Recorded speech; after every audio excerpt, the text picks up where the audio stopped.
Bonjour à tous, on se retrouve pour une nouvelle partie et on va commencer tout de suite cette partie, donc 3 minutes plus 2 secondes et on va voir. Normalement les blancs aujourd'hui, oui c'est ça, voilà les blancs. Et on joue E4. E5, allez, cavalier F3. Qu'est-ce que ça va être? KC6, donc une partie espagnole. Fou C5 encore. Allez, j'aime bien faire fou C5, hein. On fait C3. On va prendre le cavalier. Ouais, bon. On va garder le fou. J'aime bien avoir la paire de fous. De toute façon, le fou il rentre à la maison. J'aurais pu le mettre en B3 hein, quand même. Ouais. Alors, on va attaquer ce fou. Ok, alors là, on avance le pion que d'une case, hein, évidemment, puisque le cavalier cloué, donc il n'y a pas assez de protection ici. Peut-être le fou à E3 pour contrer son fou. S'il prend, bah, on est content, hein, du coup, le clouage a plus tellement d'intérêt. Et ça nous ouvre la tour.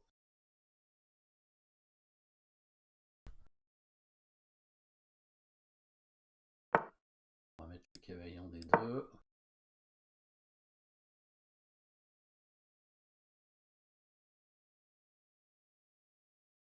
Et probablement on va faire une petite manœuvre pour amener le cavalier en G3 pour attaquer son fou et se débarrasser donc de ce clouage à F5. Bon, bon. Bah on prend du coup. Ok, j'accepte. C'est donne un pion, hein, y a pas de raison que je prenne pas. Elle aurait dû au moins mettre son cavalier en E7 pour défendre le pion avant de jouer F5, je pense. Du coup, ici, bah, on va échanger les fous maintenant et jouer des 4 parce que là, je vais avoir l'échec hein, sur le roi. S'il prend avec le cavalier, j'aurai échec ici avec la dame. Donc c'est un petit piège, hein, c'est un petit piège, hein, voilà. Donc il prend le pion pensant que le cavalier est cloué, mais en faisant échec avec la dame, je décloue le cavalier et du coup, bah, son cavalier va être capturé au prochain coup. Et oui. Donc c'était un petit piège que je lui ai tendu. Hein. Il a cru que il gagnait un pion, enfin oui un pion, hein, c'est ça. Donc ce cavalier est pris directement. Voilà le fou qui va revenir sur cette petite diagonale. Le cavalier qui rentre dans le petit trou ici. Et la dame qui prend. Voilà. Avec la batterie fou dame. Maintenant on va pouvoir peut-être chasser le cavalier ou l'échanger. D'abord peut-être amener une tour ici quand même. Bon, il a une tour de moins, hein, donc c'est compliqué, c'est sûr. On propose un échange de dames. Bon, je pourrais accepter, mais on verra. S'il prend la dame, on ramène la tour tranquillement. C'est mieux hein, d'avoir la tour ici. De toute façon, il n'avait pas tellement le choix, hein, à part échanger les dames. Pas grand chose à faire. On va prendre tous les pions qui traînent. Hein. On va ramener quand même la deuxième tour, parce que bon, peut-être en avoir besoin. Effectivement, on aura besoin de la deuxième tour. Ah, je pourrais amener le deuxième cavalier dans le trou de tout à l'heure. Il était bien ce trou, j'aimais bien. Mettre la tour sur la septième rangée aussi, c'est toujours intéressant. On va chasser ce cavalier là au milieu. Même si on voit pas trop les menaces qu'il peut faire. Hein.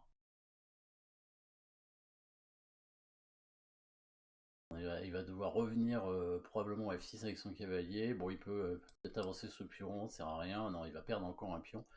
Bah, ne devrait pas jouer très longtemps. Hein. Voilà. Bon. Du coup, bon, il est tombé dans un piège. Hein. Alors, c'est intéressant de faire des petits pièges quand même de temps en temps. Hein, alors, c'est pas un piège. En fait, c'est bien de faire des pièges quand ça détériore pas la position, ou même quand ça l'améliore en fait. Alors, il fait fou C5. Ils font souvent ça. Hein, le coup de fou en C5. Donc C3 pour faire le duo de pion. Finalement, je n'ai pas fait le duo de pion. je crois, dans la partie. Il a attaqué tout de suite le fou. Alors j'aurais peut-être dû le mettre en B3 quand même, le fou, pour avoir cette diagonale plutôt que l'autre. Parce que là, c'est vrai que le fou n'était pas totalement sûr de récupérer la diagonale. Après, ça permettait de défendre ce pion, hein, quand même. Voilà, là j'aurais dû peut-être faire le jeu pion directement avec le coup des 4. Hein. Mais bon, j'ai préféré faire le petit roc. Et du coup, il cloue le cavalier. Mais c'est trop tôt parce qu'il n'y a pas d'attaque, hein, en fait. Hein. L'intérêt de clouer le cavalier, c'est si on peut du coup utiliser ce clouage d'une façon ou d'une autre, c'est-à-dire soit en attaquant le cavalier, mais là il ne peut pas amener son propre cavalier puisqu'il y a le pion C3, soit éventuellement pour forcer un pion doublé, mais voilà, j'ai mon deuxième cavalier qui arrive. Et de toute façon, je voulais mettre mon fou E3. Peut-être dame F6 quand même, c'était le coup ici, mais ah oui, j'avais peut-être la possibilité de jouer G4, même si c'est affaiblissant. Ça là, mon F6 était pas très bien placé. Hein. D'accord, il fait H6, fou E3, voilà. Donc voilà l'intérêt du fou en E3, c'est que si jamais les noirs échangent, en prenant avec le pion finalement, eh ben, le clouage n'a plus d'intérêt, puisqu'il y a la tour qui défend. Hein. Donc là, on va quand même bouger la dame pour déclouer le cavalier, mais après, on aura, on n'aura pas de pion doublé. Enfin, le pion doublé, il est ici, mais il est intéressant ce pion doublé, parce que c'est un pion central hein, qui permet éventuellement la création du duo de pions, et en plus, ça ouvre la colonne de la tour, hein, ici en direction de son roi. Donc ça, c'était l'idée. Du coup, fou E3, il a bougé son fou. À la limite, ouais, il aurait pas dû le bouger, ou alors... parce que je pense que je l'aurais pas pris, de toute façon, s'il était resté là. Après, il voulait peut-être partir de l'attaque du pion D4, mais je suis pas sûr que je puisse l'avancer, hein, ce pion, quand même. Là, par contre, là, je veux bien le prendre, parce que la différence de structure est plus importante. Là, par exemple, il joue un coup, j'ai pas envie de prendre ici, parce que là, je vais me retrouver avec un pion arriéré, là. Un pion qui va être difficile à avancer, puisque là, il a 1, 2, 3 et 4 avec la dame. On peut pas avancer le pion. Alors, évidemment, il a un pion doublé un peu faible, c'est sûr, mais on peut pas trop l'attaquer. Et il peut mettre sa dame en D6 hein, pour le protéger. Donc là, il n'y aura pas trop de problèmes. Et surtout, mon pion en D3 est faible. Hein. Alors qu'ici, après le coup de fou en B6, voilà, je veux bien prendre. Là, alors j'ai pas pris tout de suite d'ailleurs. J'ai d'abord joué le cavalier. Mais on voit la différence de structure de pion ici. Finalement, il n'y a que les noirs qui ont des pions faibles. Là, il n'y a pas de. Le pion ici peut avancer à tout moment. Hein. Il suffit d'enlever la dame pour déclouer le cavalier. Donc il suffira de mettre le cavalier en D2, on bouge la dame, et on pourra avancer le pion en D4. Tandis que bah, lui, maintenant, il a des pions doublés ici et un pion arriéré ici. Hein. Donc après, ce pion peut éventuellement essayer d'avancer, sauf si j'arrive à bloquer cette case. Bon, de toute façon, j'ai pas pris tout de suite parce que je voulais finir mon développement. Bon, ça, c'est une erreur. Hein. Il fallait qu'il. S'il veut faire F5, il faut qu'il protège le pion. Hein. Il peut pas le sacrifier comme ça. Il a toujours son roi au centre. Il a toujours pas roqué. Donc, ça, c'est pas bon. Hein. On prend évidemment. Bon, maintenant, je jouais les coups simples. Et puis, j'ai vu ce petit piège. Voilà. Évidemment, il faut pas qu'il prenne le pion. Ici, il faut qu'il fasse probablement le roc. Hein. Ouais, et j'aurais ce que j'avais pensé faire échec peut-être avec le fou, et ensuite bouger à dame. Je voulais bouger à dame de toute façon. Beaucoup, peut-être pas maintenant, parce que si je mets la dame en E1, il va mettre sa tour ici. Peut-être échec. Voilà, il pousse le pion par exemple, et maintenant la dame en C2, disons, pour attaquer ce cavalier. Surtout pour déclouer ici et récupérer du coup cette case, hein, peut-être 5 par la suite. On peut jouer G4 hein, avec les blancs aussi éventuellement. Hein.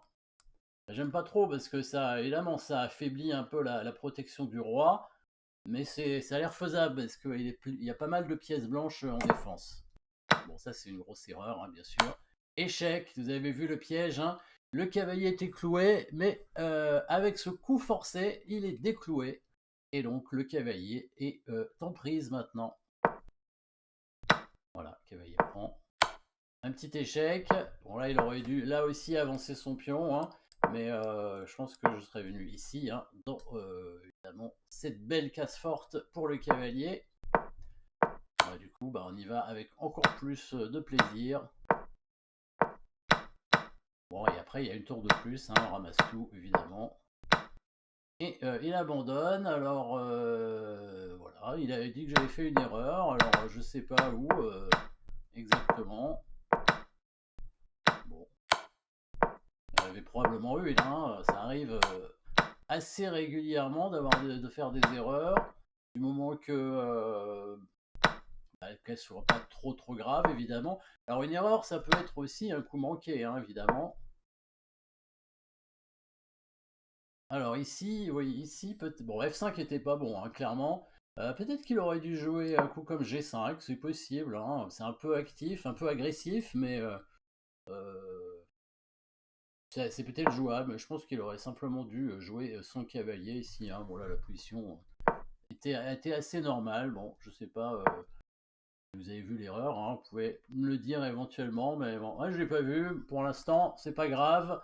Vous avez vu le petit piège surtout qui était intéressant, hein, avec le pion qui avance en D4. Hop.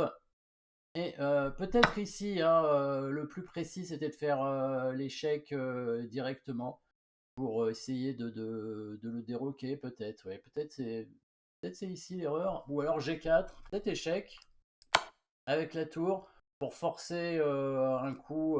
Soit le cavalier vient en E7, soit il bouge son roi, évidemment. Ça force le roi à bouger, hein. Donc c'est pour ça. En fait, ouais, l'erreur c'est ça en fait. Finalement, ce piège c'était pas un si bon coup que ça. On sait que c'était. Bon, je me doutais qu'il allait peut-être tomber dans le piège, mais là, c'est vrai que tour E1, objectivement, est meilleur, hein, pour forcer le roi à bouger ou alors le forcer à jouer son cavalier en E7, ce qui est pas très bon non plus. Et peut-être du coup l'empêcher quand même de roquer après, hein. Par exemple tour E1, cavalier E7 et peut-être dame E2 pour éviter le roc.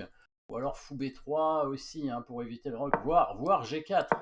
Maintenant peut-être G4 avec s'il vient là, bah, maintenant on peut faire dame E2 ou alors on prend le pion tout simplement. Et puis il y a le trou ici, c'était ça probablement la meilleure suite. Mais bon, c'était amusant de voir ce piège et même si objectivement c'était pas le meilleur coup. Voilà, bah merci d'avoir suivi cette petite partie, encore une espagnole avec fou C5, hein, fou C5, bon, je pense pas que c'est la meilleure variante, hein. Il faut jouer, le meilleur coup c'est quand même normalement A6, fou E2, cavalier F6, petit roc, B5, fou B3, et là on peut jouer fou C5 éventuellement, ça c'est possible. Ou sinon, tout simplement fou E7, évidemment, dans cette partie. Voilà, en tout cas, merci d'avoir suivi cette partie. Et puis, on se retrouve très vite pour une nouvelle partie. N'hésitez pas à vous abonner. Merci à tous.